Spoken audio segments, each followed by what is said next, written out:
Stage پر موجود جلوہ فرما علماء کرام،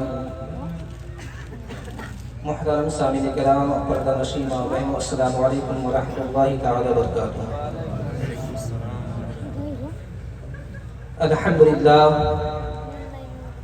الحمدللہ رب العالمین والعاقبۃ للمتقین،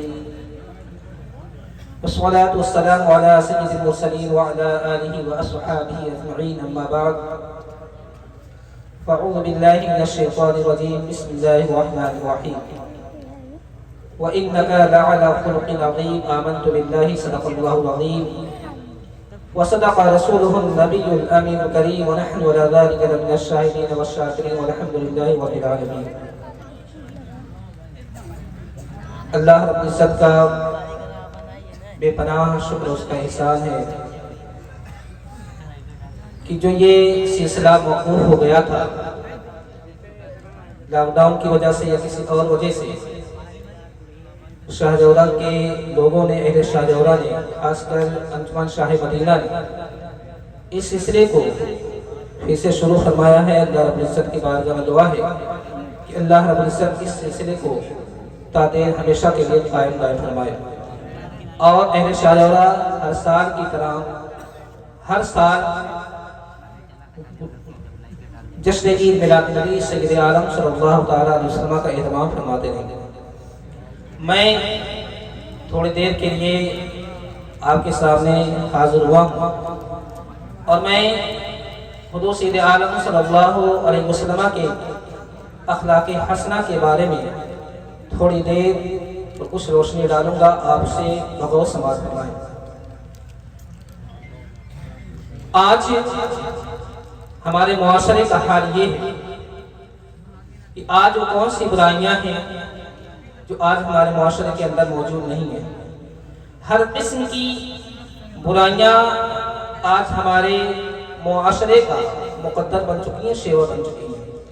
میرے عزیزوں، آج ہم دنیا میں جو خاسر و مقہور ہو رہے ہیں، ہمیں رسوا کیا جا رہا ہے، اس کی واحد وجہ یہی ہے کہ ہم نے حضور سید عالم صلی اللہ علیہ وسلم کی سیرت کے مطابق اپنی زندگی گزارنا چھوڑ دیا۔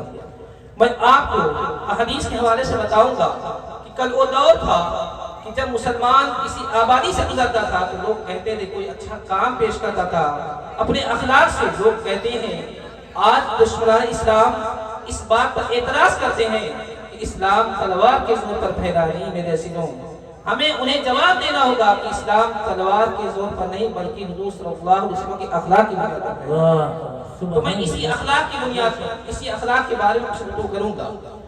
حضرت صحابی ابن صحابی سعد ابن ہشام رضی اللہ تعالی عنہ حضرت عائشہ صدیقہ رضی اللہ تعالی عنہا کی بارگاہ میں حاضر ہوئے اور عرض کی، اے ام المومنین، مجھے حضور سید عالم صلی اللہ علیہ وسلم کے اخلاق کے بارے میں بتائیے کہ حضور صلی اللہ علیہ وسلم کا اخلاق کیا تھا۔ حضرت عائشہ صدیقہ رضی اللہ تعالی عنہا ارشاد فرماتی ہیں، کانا خلقہ القرآن، حضور سید عالم صلی اللہ علیہ وسلم کا اخلاق قرآن تھا۔ کہ آپ نے قرآن پاک کی اس آیت کریمہ کے بارے میں نہیں سنا جس کے بارے میں رب کائنات ارشاد فرماتا ہے، وَإِنَّكَ لَعَلَى خُلُقٍ عَظِيمٍ، کہ اے محبوب آپ اخلاق کے اعلیٰ درجے پر فائز ہیں۔ اخلاق کی جتنی بھی صفتیں ہیں وہ ساری صفتیں حضور سید عالم صلی اللہ علیہ وسلم کے اندر بدرجہ اتم موجود ہیں۔ آپ دیکھیں دنیا کے بارے میں رب کائنات ارشاد فرمایا، قُلْ مَتَاعُ الدُّنْيَا قَلِيلٌ، اے محبوب فرما دو کہ دنیا کا برتنا تھوڑا ہے، یعنی دنیا چند دنوں کے لیے ہے، کچھ دنوں کے بعد فنا ہو جائے گا۔ لیکن دنیا میں اللہ رب العزت نے اتنی ساری نعمتوں کا ظہور فرمایا، اتنی نعمتوں کو پیدا فرمایا کہ اگر انسان اس کا شمار کرتا رہے اس کو شمار نہیں کر سکتا۔ تو جس کے اخلاق کو اللہ رب العزت نے بیان کیا ہو، قرآن نے بیان کیا ہو، اس کے اخلاق کو کما حق کو کوئی نہیں بیان کر سکتا۔ میں ایک حدیث کے حوالے سے آپ کو بتاؤں، دلائل النبوہ میں ہے، امام بحقی فرماتے ہیں کہ روایت ہے کہ سید ابن سانہ جو یہودیوں کے بہت بڑے عالم تھے، انہوں نے اسلام لانے سے پہلے آپ اس واقعے کو بغور سماعت کریں اور دیکھیں کہ اسلام کس طریقے سے غیروں کے ساتھ سلوک کرنے کا حکم دیتا ہے۔ میرے عزیزوں، زید ابن سانہ جو اسلام لانے سے پہلے یہودیوں کے بڑے عالم تھے، انہوں نے حضور سید عالم صلی اللہ علیہ وسلم سے کھجوروں کا سودا کیا۔ ابھی کھجور کی حوالگی میں 2 دن باقی تھے، اس سے پہلے ہی زید بن ثانہ نبی کریم صلی اللہ علیہ وسلم کی بارگاہ میں حاضر ہوئے اور کہا، گستاخانہ بھرا لہجہ اختیار کیا اور کہا، اے محمد تم سب عبد المطلب کی اولادوں کا یہی حال ہے کہ تم سب حقوق کی ادائیگی میں کوتاہی کرتے ہو۔ جب اتنا سخت بھرا جملہ کہا اور اتنا گستاخانہ بھرا جملہ کہا تو اسی محفل میں حضرت عمر فاروق اعظم رضی اللہ تعالیٰ عنہ تھے۔ حضرت عمر فاروق اعظم رضی اللہ تعالیٰ عنہ نے جب یہ سنا تو آپ نے فرمایا کہ اے گستاخ رسول، اگر حضور سید عالم صلی اللہ علیہ وسلم کی بارگاہ کا ادب مانے نہ ہوتا، ابھی میں تیرے سر کو تن سے جدا کر دیتا۔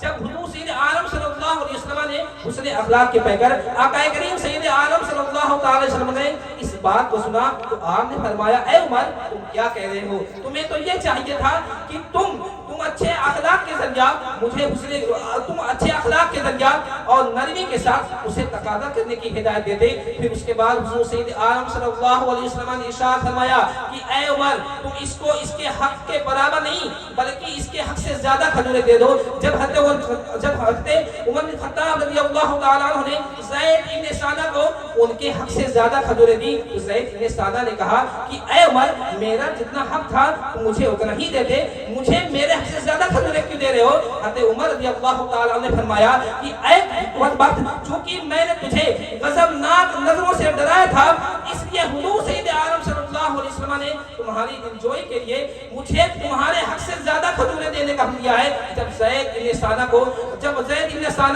حضرت عمر بن خطاب رضی اللہ تعالیٰ عنہ نے ان کے حق سے زیادہ کھجوریں دی تو زید بن ثانہ نے کہا کہ اے عمر تم پہچانتے ہو میں کون ہوں؟ میں زید بن ثانہ ہوں۔ حضرت عمر نے فرمایا وہی زید بن ثانہ جو یہودیوں کا بہت بڑا عالم ہے۔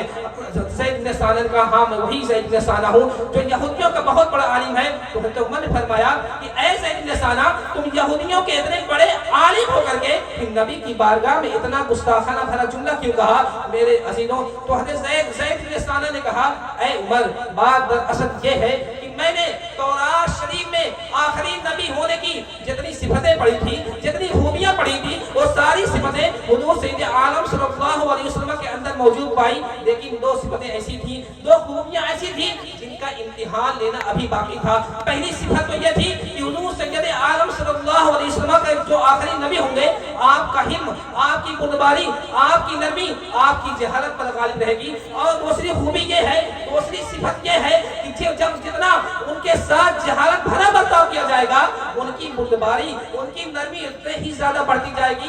اے عمر اس ترکیب سے یہ دونوں چیزیں میں نے حضور سید عالم صلی اللہ علیہ وسلم کے اندر موجود پائی کہ میں نے آپ کی بارگاہ میں جہالت بھرا برتاؤ کیا، گستاخانہ بھرا طریقہ کیا، لیکن آپ نے میرے مجھ کو قتل کرنے کا حکم نہیں دیا۔ اے عمر میں اس بات کی گواہی دیتا ہوں کہ نبی برحق ہے اور آخری نبی ہے۔ آپ نے اس کے بعد یہ بھی فرمایا کہ اے عمر میں یہودیوں کا بڑا عالم ہونے کے ساتھ ساتھ بہت بڑا مالدار بھی ہوں، اس لیے میں اپنی کمائی کا نصف حصہ امت محمدیہ صلی اللہ علیہ وسلم کا صدقہ کرتا ہوں۔ دیکھا آپ نے حضور صلی اللہ علیہ وسلم نے اخلاق کا صرف ایک نمونہ پیش کیا۔ جو یہودی تھے، یہودیوں کے بڑے عالم بھی تھے، بڑے مالدار بھی تھے، لیکن حضور صلی اللہ علیہ وسلم کے اخلاق سے متاثر ہو کر کے دامن اسلام سے بھی وابستہ ہو کر صحابیت سے مشرف ہوئے۔ لیکن آج ہمارا حال ہے کیا ہے؟ آج ذرا ہم اپنے اخلاق کا جائزہ لیں میرے عزیزوں۔ ہماری اخلاقی پستی کا عالم تو یہ ہے کہ اگر کوئی ہمیں ذرا سا جھلک دے، اگر کوئی ہمیں ذرا سے سخت لہجے میں بات کر لے تو ہم آپس سے باہر ہو جاتے ہیں۔ ارے ہماری اخلاقی پستی کا حال تو یہ ہے، آج ہمارا معاشرہ کس قدر اخلاقی پستی کا شکار ہو چکا ہے کہ اگر کوئی بیچارہ نمازی ہے اور کسی بد صحبت کے بری صحبت والے کا صحبت اختیار کر لے وہ بھی بے نمازی ہو جائے۔ میرے عزیزوں ہمیں اس اخلاق کو اپنانا ہے جو حضور سید عالم صلی اللہ علیہ وسلم نے دنیا والوں کے سامنے پیش کیا تھا۔ میں ایک اور حدیث آپ کے سامنے بیان کرتا ہوں۔ غوث بن حارث ایک مرتبہ حضور سید عالم صلی اللہ علیہ وسلم ایک درخت کے درمیانے سفر آرام فرما رہے تھے۔ آپ نے اپنی تلوار درخت سے لٹکا دی۔ غوث بن حارث جو بڑا منافق تھا اس نے حضور سید عالم صلی اللہ علیہ وسلم کی تلوار کو نیام سے کھینچ لیا۔